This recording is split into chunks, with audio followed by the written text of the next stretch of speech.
Bilirsiniz, istəsək də, istəməsək də, həyat əslində çox incə, heç vaxt bitməyən bir döyüş meydanıdır.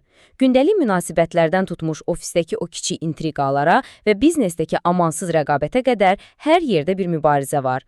Bugün biz sizinlə Robert Greene'in həqiqətən səs-küy yaratmış, məşhur 33 müharibə strategiyası kitabını süzgəcdən keçirəcəyik. Bu icmalda biz qədim hərbi taktikaların müasir dünyada, xüsusən də karyeramızı və həyatımızı idarə etməkdə necə işlədiyini kəşf edəcəyik. Hazırsınızsa dərindən daxil olaq. Bugün birlikdə keçəcəyimiz strateginin yolu 6 əsas dayanacaqdan ibarətdir. Həyat və müharibə strategiyaları, fərdi, təşkilati, müdafiə, hücum və nəhayət, ən maraqlısı olan qeyri-ənənəvi müharibə. Elə isə vaxt itirmədən keçək birinci bölməyə, həyat və müharibə strategiyaları. Hər şeyin fəlsəfi təməli məhz buradan başlayır. Təsəvvür edin, Yunan mifologiyasında iki fərqli müharibə tanrısı var. Bir tərəfdə Ares, o kobud gücü, panikanı, idarə olunmaz qəzəbi, yəni tamamilə hissləri, emosiyanı təmsil edir. Digər tərəfdə isə Afina var. O, tamamilə intellekt, uzaqgörənlik və ən kritik anlarda belə qorunan o buz kimi soyuqqanlılıq deməkdir. Robert Greene bizə çox aydın bir mesaj verir. Gündəlik münaqişələrdə Ares kimi partlamaq, qışqırmaq, özündən çıxmaq əvəzinə Afinadan ilham almalıyıq. Hər zaman hesablanmış intellekti seçməliyik. Bu yanaşma mənə dərhal qədim Çin strategisi Sun Tzu'nun o məşhur sözünü xatırladır. Ən böyük qələbə döyüş tələb etməyəndir. Yəni, baxın, əsl strategiya əzələ gücü deyil, tamamilə psixoloji bir oyundur.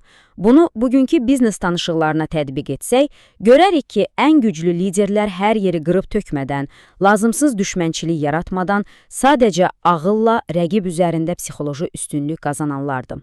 Və bu da bizi gətirir ikinci bölməyə, fərdi müharibə və zehni hazırlıq. Bilirsiniz, əsl döyüş heç vaxt çöldə başlamır. İlk növbədə öz beynimizin içində başlayır. Keçmişə ilişib qalan və ya emosiyalarla dumanlanan bir beyindən hansısa parlaq strategiya gözləmək absurddur. Greene'in burada çox radikal, amma bir o qədər də təsirli bir konsepsiyası var. Ölüm meydanı. Bu nə deməkdir? Təsəvvür edin, arxanız divara dirənib, qaçmağa heç bir yer yoxdur. Ya döyüşüb qalib gələcəksiniz, ya da hər şey bitəcək. Müəllif deyir ki, bəzən biznesdə və ya şəxsi inkişafda böyük sıçrayışlar etmək üçün o geriyə dönüş körpülərini bilərəkdən yandırmaq lazımdır. Özünüzü elə bir riskli, çıxılmaz vəziyyətə salmalısınız ki, uğur qazanmaqdan başqa şansınız qalmasın. O qaçılmazlıq hissi insanı necə silkələyir bilmirsiniz, inanılmaz bir diqqət və enerji yaradır.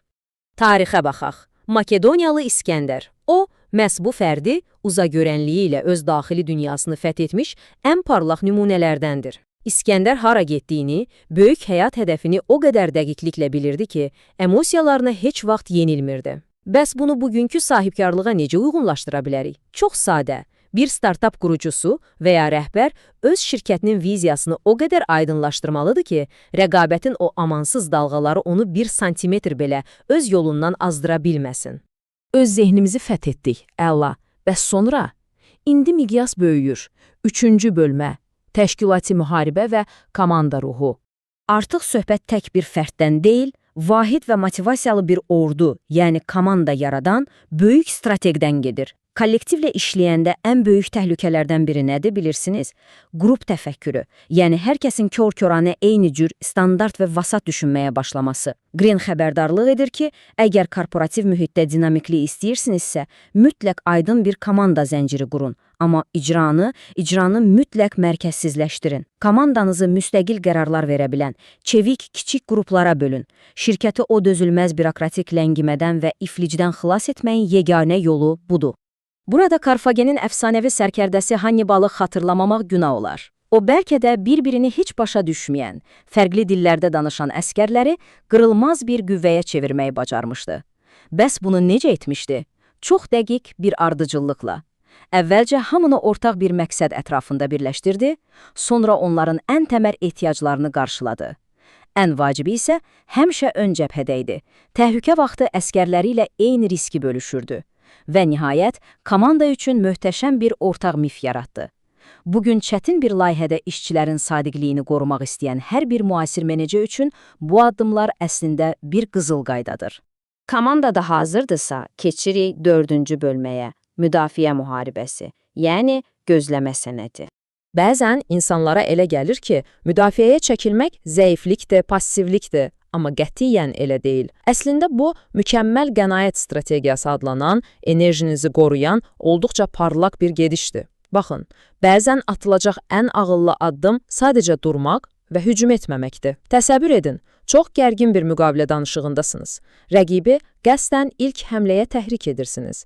Onlar hücuma keçdikcə niyyətlərini açır, enerjilərini boş yerə xərcləyir və gec-tez əsəblərinə hakim ola bilməyib kritik zəifliklərini ortaya qoyurlar. Siz isə bu müddət ərzində sadəcə səssizcə izləyir və resurslarınızı qoruyursunuz.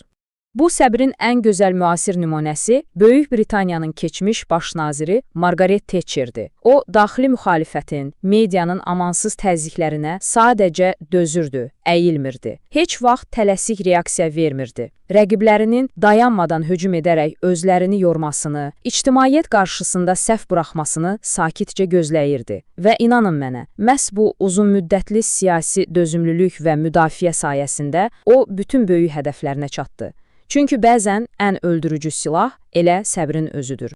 Səbr kasası doldu. İndi təşəbbüsü ələ almaq vaxtıdır. 5-ci bölmə. Hücum müharibəsi və Blitzkrieg taktikası. Müdafiə mərhələsi bitdikdən sonra strategin bütün gücü ilə nəticəni təyin etdiyi məqama gəlirik. Blitzkrieg, yəni ildırım müharibəsi. Buradakı sir nədir? Məsələ hər yeri qırıb dağıtmaq deyil. Məsələ ağlasığmaz bir sürətdir. Rəqibə nə baş verdiyini düşünmək, vəziyyəti təhlil etmək şansı belə vermədən, düz onun ən dəyərli aktivinə, yəni ağırlıq mərkəzinə qəfil və sarsıdıcı bir zərbə endirmək. Bu cür yüksək sürətli hücum rəqibin beynini dondurur, qərar vermə mexanizmini iflic edir və dərin bir panika yaradır. Tarixdə bu işin ustası heç şübhəsiz Napolyon Bonaparte idi. O, böyük və ləng ordular əvəzinə ordusunu kiçik, çevik hissələrə bölərək rəqibi çaşdırır, sonra isə eyni anda kritik bir nöqtəyə ildırım sürəti ilə girirdi. Bəs bugün bu taktikadan necə istifadə edirlər? Məsələn, bazardakı nəhəng, bürokratik rəqiblərinizi düşünün.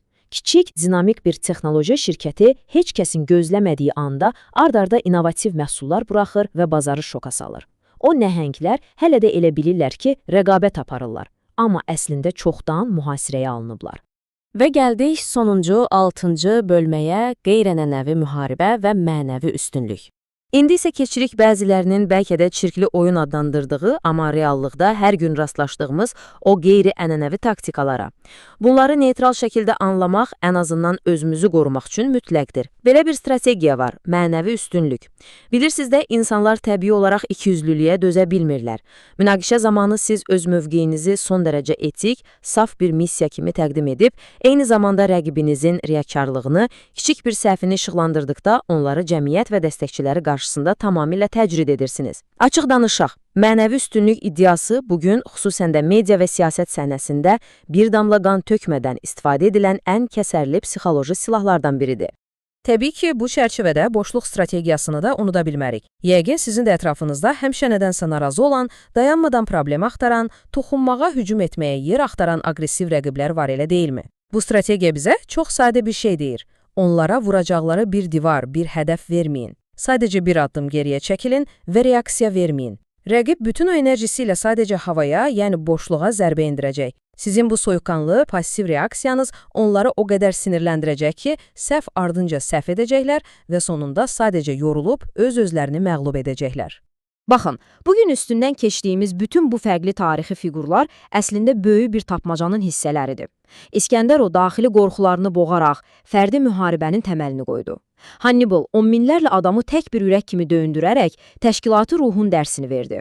Thatcher o sarsılmaz dözümü ilə müdafiə sənətini siyasətə gətirdi. Napolyon Blitzkrieg sürəti ilə hücumun tərifini dəyişdi. Suncu isə bizə qılınc çəkmədən qeyri-ənənəvi yollarla da qalib gəlməyin mümkünlüyünü göstərdi.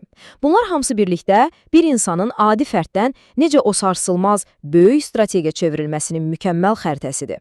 Beləliklə, mənbələrimizi bugün birlikdə süzgəcdən keçirdik və bu maraqlı icmalımızın sonuna gəldik. Amma sağollaşmamışdan əvvəl beyninizdə kiçik bir sual işarəsi buraxmaq istəyirəm. Hər gün qarşılaşdığınız o səssiz döyüşlərdə, istər gərgin bir biznes danışığında, istər səsküylü ofisdəki o kiçik çəkişmələrdə, istərsə də öz şəxsi daxili böhranlarınızda.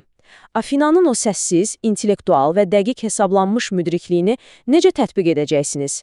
Həyat adlandırdığımız bu çox mürəkkəb oyun taxtasında öz strateji dərinliyinizi kəşf edin. Çünki unutmayın, ən davamlı və böyük qələbələr həmişə beyninizin düz mərkəzində, dərin bir sükunət içində başlayır. Öyrənməyə və strategiyanızı inkişaf etdirməyə davam edin. Növbəti icmallarımızda görüşənədək.